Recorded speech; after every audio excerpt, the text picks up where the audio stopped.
Tania Noble, Shiatsu Hacks for Health and Energy from Oxfordshire Wellness, on alternative health tools, where together we discover alternative health tools and explore integrative healing philosophies for both individuals and practitioners.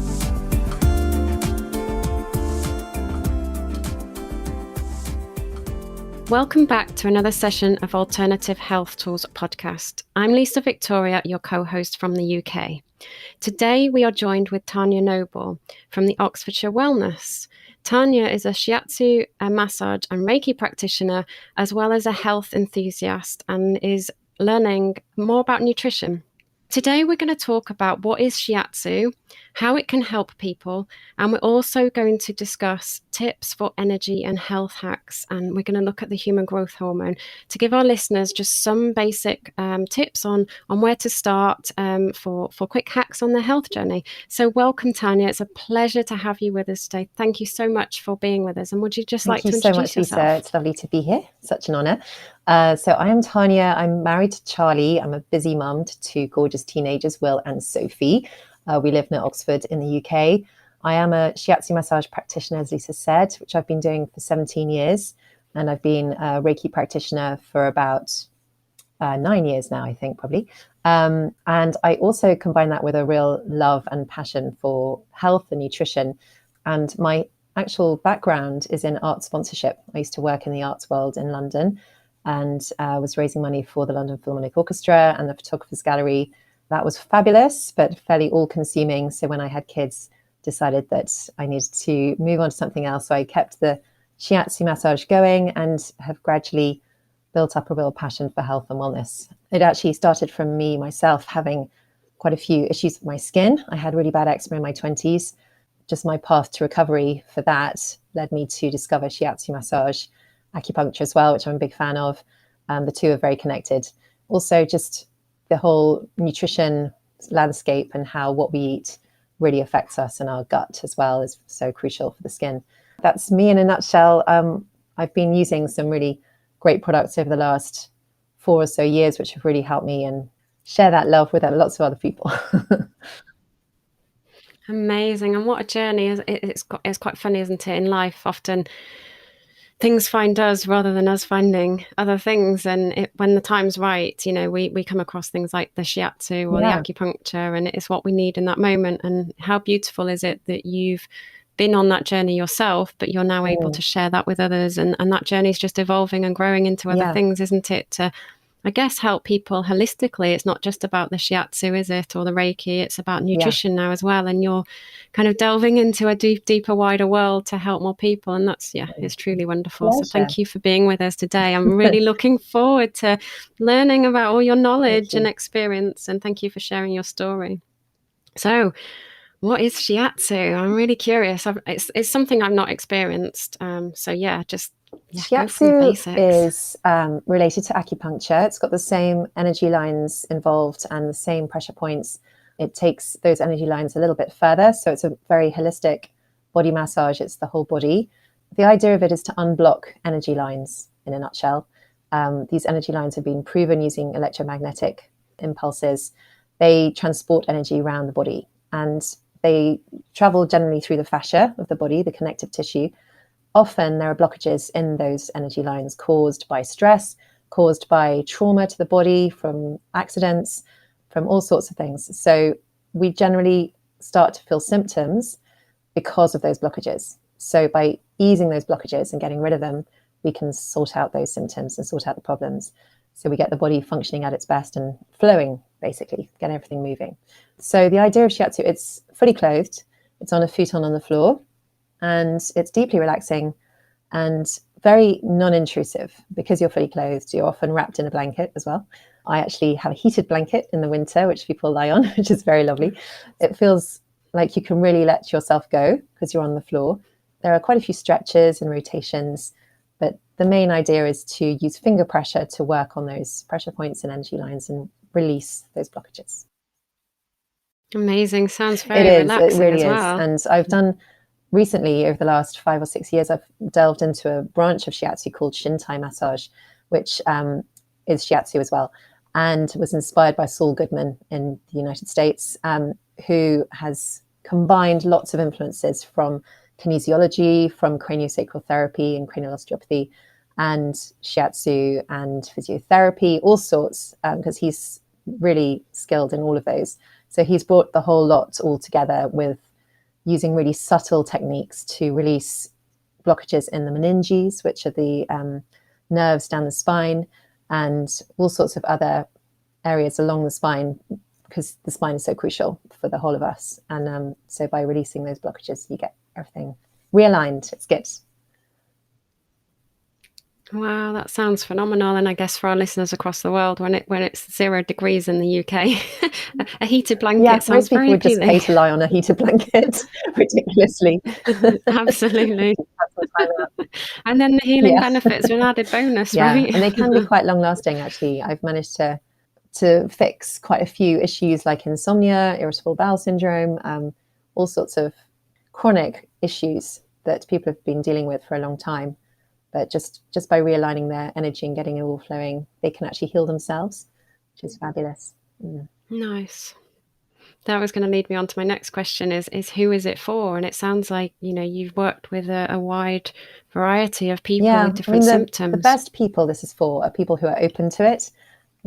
If you really don't like being touched, and if you don't like massage, then you're not probably going to like this. But it's just the ultimate stress buster, and really good for connecting the mind and body, and connecting you to your body, and helping you get out of your head, and to be more present, and to breathe more clearly. And there's just lots of benefits, really. It's great. I love it. It sounds truly amazing, and it sounds just very deeply relaxing really as well. People take a while to get up off the futon at the end, usually. It takes them a while to come to. They tend to drift off, go floaty. Yeah, it's beautiful. So when we're looking at shiatsu, I guess, we've talked about symptoms, we've talked about irritable bowel syndrome, we've talked about skin complaints, things like that, insomnia. I guess people don't need to have symptoms to have an experience of shiatsu. It would be good for them to just proactively realign with and connect their mind and the body, like you're saying. Quite a few of my clients decide to have this on a regular basis, just to keep their bodies ticking over. And they prefer that, so that it's sort of preventative rather than actually fixing problems. Because I will have fixed problems maybe right at the start, and then they decide they rather like it, and they just want to have that relaxing experience. It's really important, isn't it? Because life happens, whether we like it or not, life happens, doesn't it? So whether we have a treatment today, in a year's time, we've probably still had emotional, physical things happen. We may have tripped up the stairs, or we might have had some bad news that we perhaps hold in our bodies. And just to be able to release those blockages, like you're saying, even if we're having those symptoms, we're manifesting them, aren't we? It might be just that they haven't showed up yet. Yeah. Amazing. How exciting. You must feel very humble. Yes, I really do. I constantly marvel at the wonders of the human body. Everyone is different. And I feel like I can never stop learning, really, when it comes to working on the body, because there is always something to work on with everyone. I do feel humbled working on it, because seeing people heal themselves is the most rewarding thing in the world. It's great. Yeah, that's a really important point, isn't it? Is seeing people heal themselves. Quite often, particularly in the UK, there's a culture of going to the doctor's surgery and expecting the doctor to heal you. Actually, what we've learned is it's our own journeys, isn't it? And we need to be able to, be willing. And like you said at the beginning of the podcast, it's for anybody who wants to go down that path and wants to go on that journey. They've got to be open to it, and it's allowing that healing to happen. And I've noticed it with myself. If I treat myself to a massage, I feel better already. Just the idea of treating myself, it's that's sort of self-care that's just so important, and just sending a signal to your body that you want to look after it. It's very positive. That's really interesting. How do you massage yourself? Because I'm guessing there's a lot of your body you can massage, but there's obviously some points you can't. This is other people. This is me booking myself in with other people. Yeah. As a therapist, it's easy to forget about yourself and just focus on others. But actually, I've realized that to give effective treatments, I need to have a treatment at least once a month myself. So I swap treatments with a great friend. So, yeah. Amazing. Amazing. So I'm guessing you I can't can. treat yourself, or could you? A bit like Reiki, because with Reiki, we can Reiki ourselves, can't we? How does that work with Shiatsu? Can you do a little bit on yourself? Or I'm just curious. It's handy knowing about the pressure points and what's good for particular complaints. So if I get a headache, I know where to press. Migraine, the same thing. For insomnia as well, there are some great points. They've been really helpful actually for my kids. But it's definitely more effective if someone else treats you. There's something about just being the patient that's just really positive experience. So I guess for anybody out there who is a Shiatsu massage practitioner, then you're looking after yourselves, I guess, because sometimes we're so busy looking after other people, aren't we, that we kind of neglect that self-care, and that's really important, isn't it, as a therapist or a practitioner? You can't pour from an empty cup, is that expression. You need to fill yourself up too. Yeah. Definitely. Yeah. And I'm just curious, so obviously with the Reiki, do you ever combine the two, or do you have them as separate treatments? I do tend to ask my clients if they're happy for me to bring in some Reiki as well, but most of them do. It's all part of the healing experience, just adds another level. How wonderful. So I guess, should we talk about some energy hacks for health? Sure. Should we move on? Yeah. So where would you like to start, Tanya? Explain how important energy is, because if our energy is good, then we can feel like we can tackle most things, actually. And it's just so important as a parent. I've noticed, if you have energy, then everything tends to flow. You don't have so many arguments with your kids. You tend to be able to multitask and juggle everything that you need to do. Energy is just so crucial. And I know that's really obvious, but a lot of people don't prioritize it. And they think that they can just treat their bodies like a machine and just work, and not give themselves any time out. And actually that time out is so important for energy. And there are often little alarm bells that will go off in the body to show you that you're running low on energy. But like a car, you do need fuel. You need good food, you need good supplements, you need good exercise, fresh air, sleep. All those things are just so crucial for working at your optimum, in life, and enjoying life as well. Just picking up on what you said there, and about people treating their body like a machine, and we get one vehicle in life, don't we, that transports us. We can't trade it in like we can trade a car in. And it resonates with me so much, because when I'm talking to clients as well, I say, look after yourself, self-care. And we live in a very busy world now, don't we? And it's almost like go all the time. And it's being able to take a step back and say, this is really important. And exactly like you've just said, it's the sleep, it's the fresh air, it's the nutrition, it's the supplements, and even taking some time out to have a shiatsu massage or something like that. It's that self-care that's really needed, isn't it, to quieten the mind and the body down for that energy. I think because us humans are so busy in our minds, we have so much going on. Apparently we have something like 80,000 thoughts a day going on, and often 80% of them are negative. We're quite prone to negative thoughts, and that can be really draining on our energy as well. So it's not just about feeding our bodies, it's about feeding our minds too with the right stuff, and not taking in too much negative information, trying to keep positive. I've really discovered that meditation makes a huge difference to me, because I've got a very busy mind, and just being able to switch that off is just so energizing as well. It's amazing, and just helps to recalibrate your system somehow and focus on the right stuff. I love what you said about, how it impacts on the relationships, even within the family dynamic, and less kind of conflict and things like that. When our energy is balanced and in alignment, everything outside is just in flow, isn't it? We talked about being in flow earlier, and with the shiatsu, and it's bigger than just the energy to get up in the morning and do your day and the to-do list, isn't it? It's the to-be list as well, and the relationships, like you say, and the calming down and the meditation. And I'm really glad you raised that point, that energy is bigger than just getting up and going through the day. It affects everything. We're human beings, we're not human doings. We are meant to live our lives in the moment and enjoy what we're experiencing. And we have to do the challenging things too. We have to do the jobs, we have to make a living, but there's a way of doing that in a positive way, and seeing the joy in each day, and being grateful as well. Gratitude is so liberating. It's so good for the brain too. Be grateful for what we've got now rather than what the brain wants. It's always looking forward, isn't it? Rather than, taking stock of what we've got and being grateful for what we've got, because this was what we wanted maybe 10 years ago. So why aren't we grateful now? I think it's because we are so clever as human beings. We're constantly striving to do better and achieve more, which is incredible. That just needs to be balanced with enjoying the moment, breathing. Yeah. I love it. So the first tip then. I was going to talk about sleep. And actually, when I was looking into sleep, I discovered that the human growth hormone is so crucial for our bodies. It's involved in growth, cell reproduction, cell repair, metabolism. And this very important hormone is released from the pituitary gland. And most of it is released before midnight if we are asleep. So it's so important, if we can, to get into bed before 10 o'clock at night and try and get to bed, drive to sleep before 10 or ideally 10:30, no later than 11, so that we give that human growth hormone a chance to really do its thing. And there are various things that really affect human growth hormone stimulation and production. And one of those is sleep. So yeah, that's a crucial one. But also nutrition.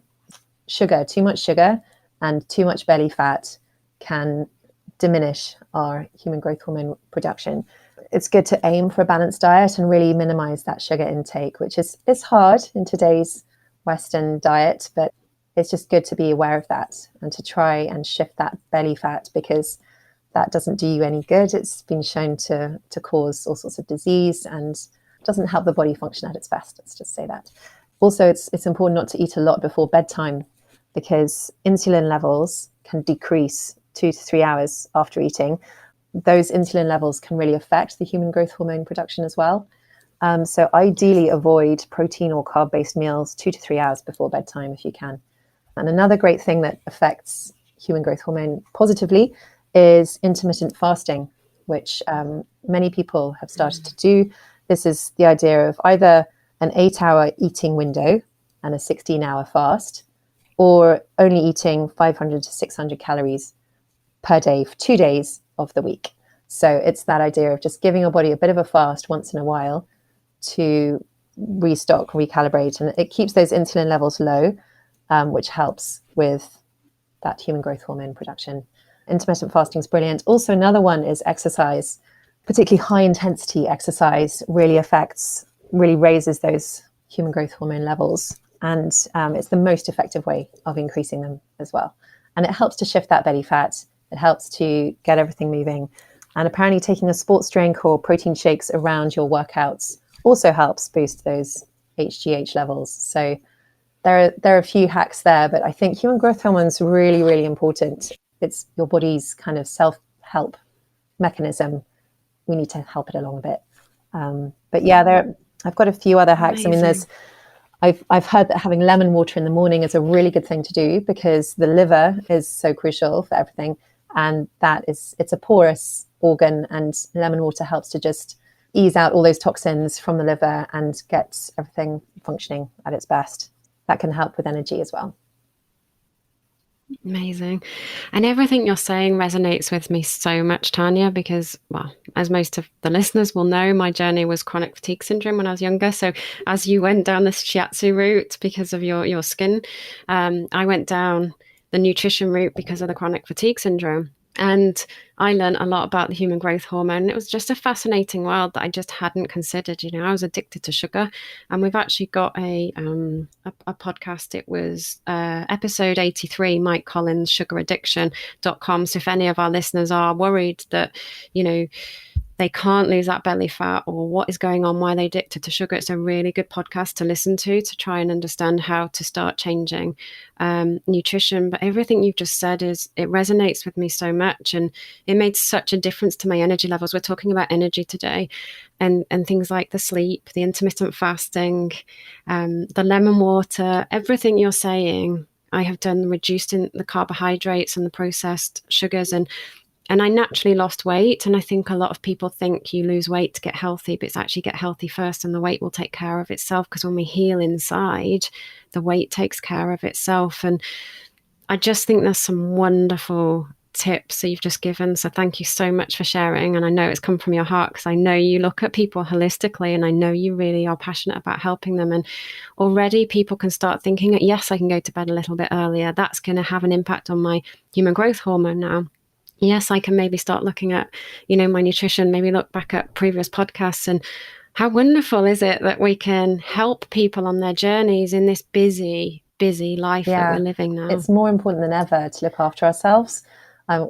Obviously because of the pandemic, but generally because we are in such a busy world with so much stimulation, so much external input from advertising, from all the different sources of information that we are subjected to in a way, through the computers and through social media and through our phones and our watches even. So it's just really, really important to take that time out for ourselves and look after ourselves and give ourselves the best chance at being healthy. And tying in, some of the things we've talked about and some of the things you've said already is that, our subconscious brain, it's working all the time, and quite often it's negative, and we're taking this information in, from advertisements and things like that. It's no wonder when we walk into a supermarket and 80% of the aisles are processed foods, that marketing, that advertisement, the advert we saw on telly, the night before, it's there in the forefront, and it's triggering that desire to pick up something quick and on the go, isn't it? Which is the unhealthy processed foods. And because our brains are working on autopilot, and quite often it's negative, it's easy to fall into those traps. I think it's about, the mind as well, isn't it? As well as understanding the body in terms of the cravings and the human growth hormone, it's also looking at, when you said earlier about energy and having that clarity of mind, it's really important, isn't it, to make conscious choices? And often it's just better to go back to basics, to cook from scratch. Okay, it takes more time. And if we're feeling overwhelmed by everything that's going on in our life, then it can feel like too much to add that to the mix. But it's very rewarding. It's very therapeutic, the act of cooking. And it's almost a type of meditation in itself. And so much better for you and your family. The nutritional value is like just so much more than a ready meal. And there'll be far less sugar, far less salt in your food as a result. There'll be none of those additives, which are all really hard for the body to digest and process because they're fake. They're not actually recognized by the body as anything. So I just really encourage people to live the good life, try and grow your own fruit and veg, try and cook from scratch. And if you don't know how, then there are easy ways of learning. HelloFresh has been amazing because that has all the images and the recipes all set out for you. You get all the ingredients in one go. And that just makes it so much easier. And even kids can work that out. My kids have started to learn just by watching those little pictures and following the recipe cards. There are easy ways. That's a really good point, and that is actually part of my journey as well. That's how I started cooking from scratch. Is in the UK we have a company called HelloFresh, and they deliver all the goodies to your door.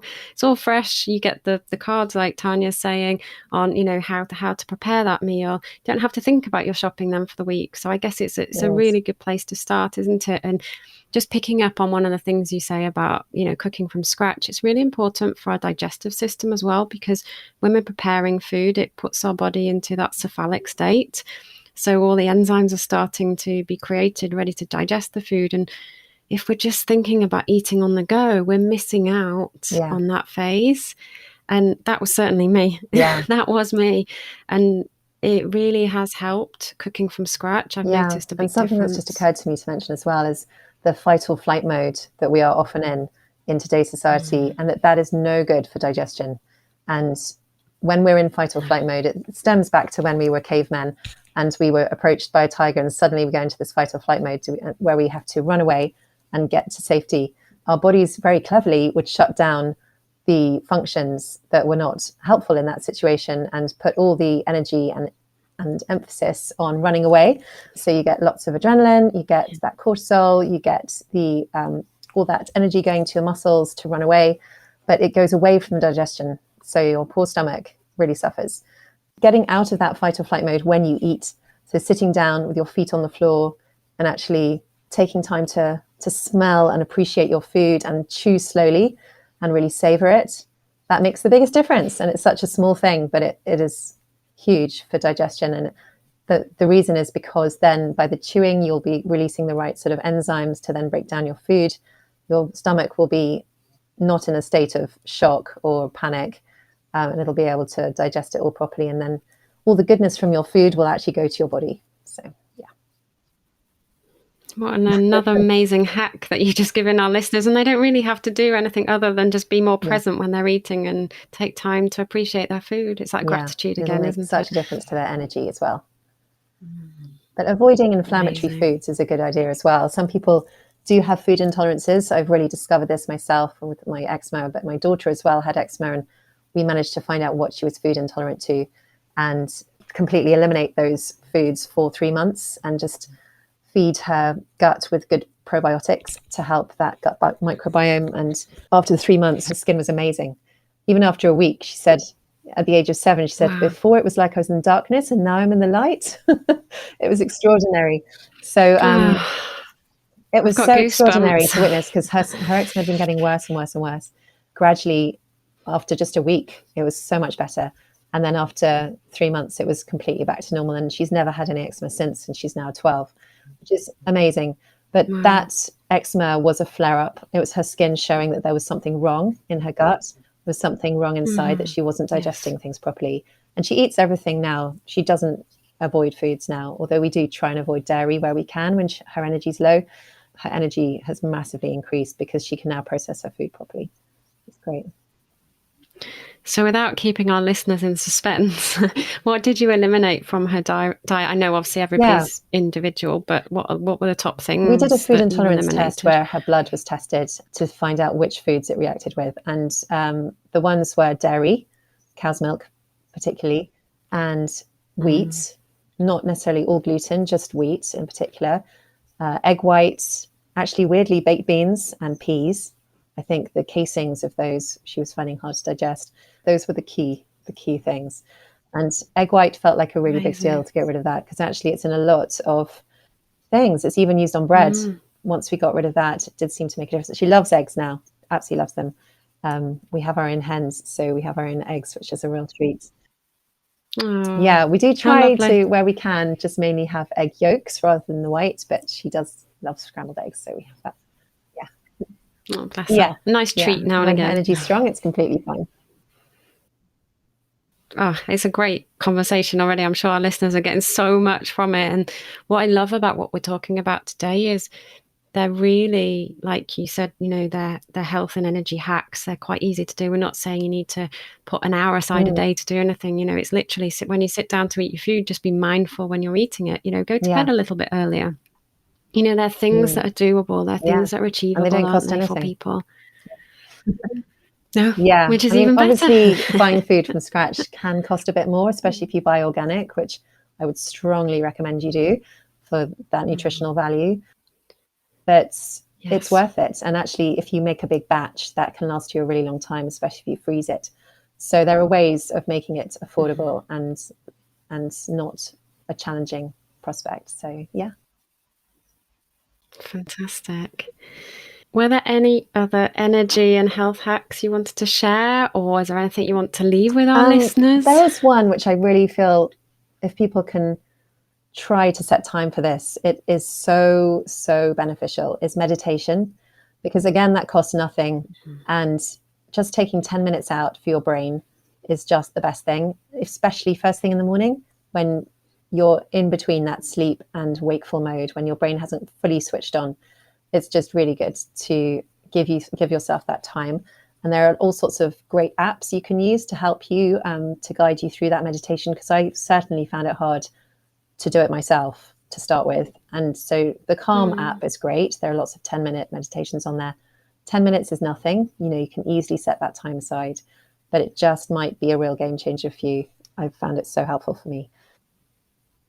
Yeah, I do meditation, and it's so easy in the morning. And a lot of people say, well, I'm up and I'm out and about in the morning. Just set your alarm 10 minutes earlier. And even if you press snooze, just put the meditation on while you're snoozing, because it's going to be going in on a subconscious level. So just try it.